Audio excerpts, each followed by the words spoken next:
Oi pessoal, meu nome é Rafael e a gente hoje vai fazer alguma coisa bem legal com React.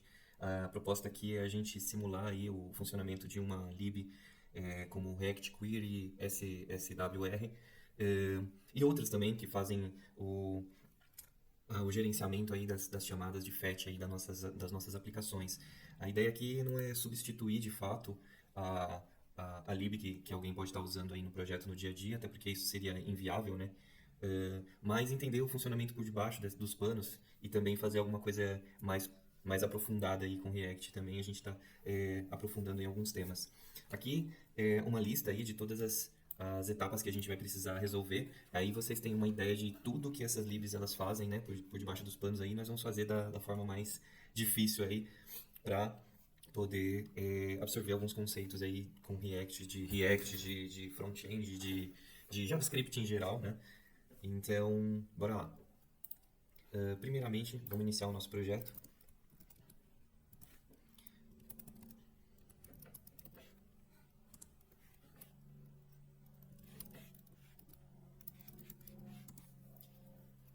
Vamos chamar ele de Fetch Management. Sim.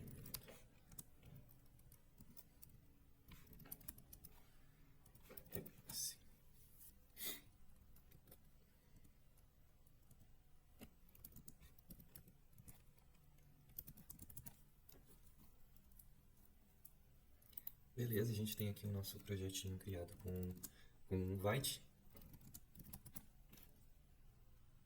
Opa, primeiro instalar as dependências, né? Dependências instaladas, vamos rodar aqui pela primeira vez. Beleza. Um primeiro passo, a gente deveria fazer esse fetch nessa API. Então, vamos fazer ele da forma mais simples, usando só o useEffect mesmo, beleza? Vamos lá.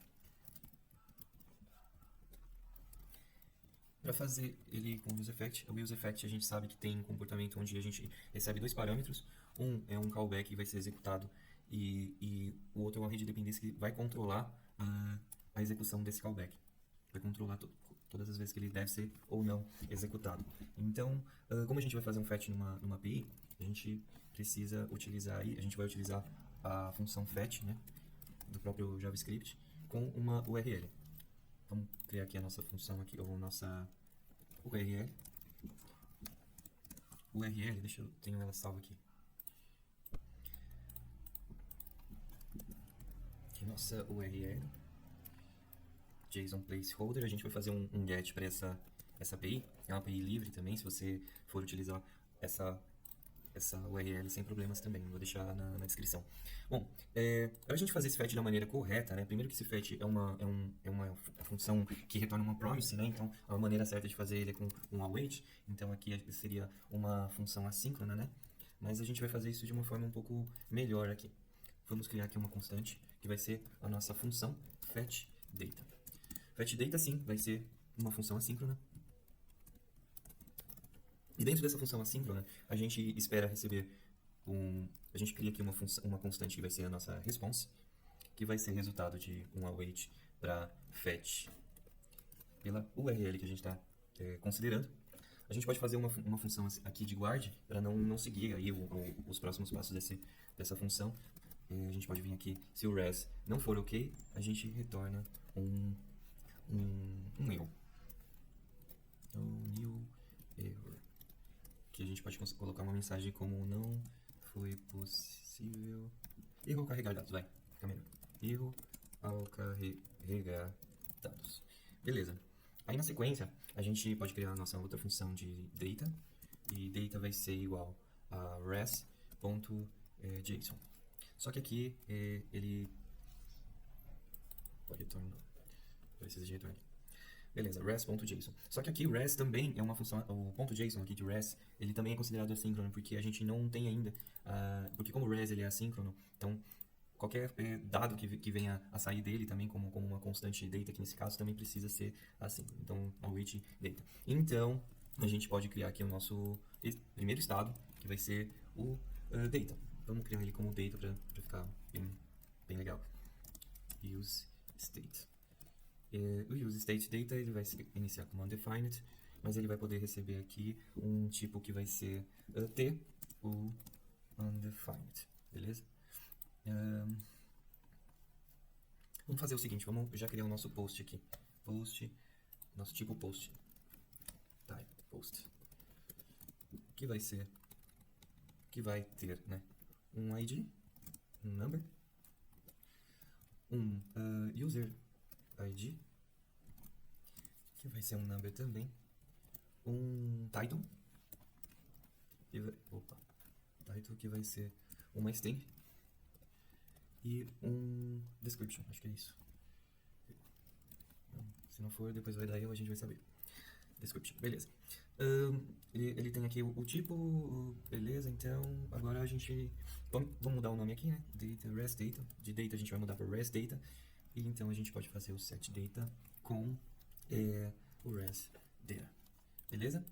Isso aqui a gente chama então fetch data, que é a nossa função. Para a gente expor ela aqui no nosso grid, a gente pode utilizar onde a gente tem data e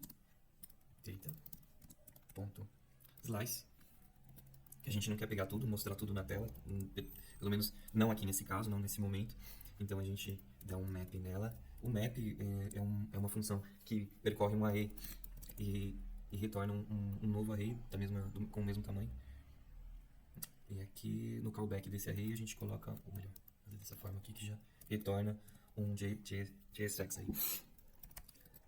Vamos fazer esse map aqui, ele tem como parâmetro um post, né?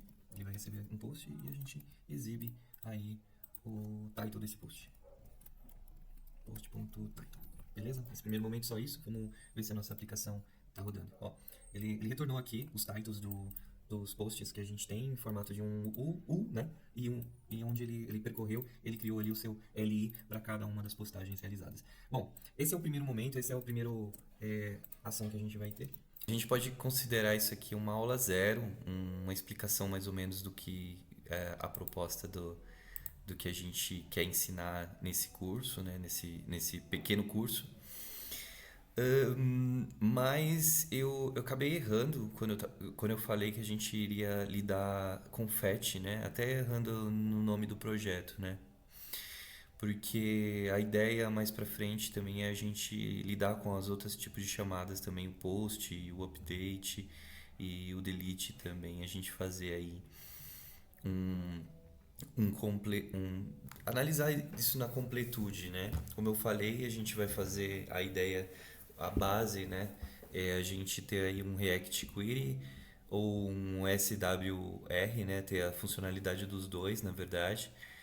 Na próxima aula eu vou trazer também um comparativo de cada uma dessas libs, né? Trazendo as suas diferenças, né? E por que a gente vai fazer os dois ao invés de apenas um. Mas é isso aí. Essa a gente pode considerar aí uma aula zero, né? Para a gente só entender mais ou menos o que é um FET, né? Então eu vou deixar isso na descrição, deixar claro, né? Porque se alguém quiser pular também o conteúdo desse vídeo, sem problemas também. Obrigado pela atenção. Se você chegou até aqui, se puder ajudar a gente aí, dando um like no vídeo, eu agradeço bastante. E tiver alguma dúvida também, pode deixar nos comentários. Ficarei muito satisfeito de poder responder alguma coisa. E se tiver alguma queixa também, algo que você acha que tá errado aqui ou poderia melhorar, então também estou aberto aí, também estamos sempre aprendendo aí. Obrigado, até mais.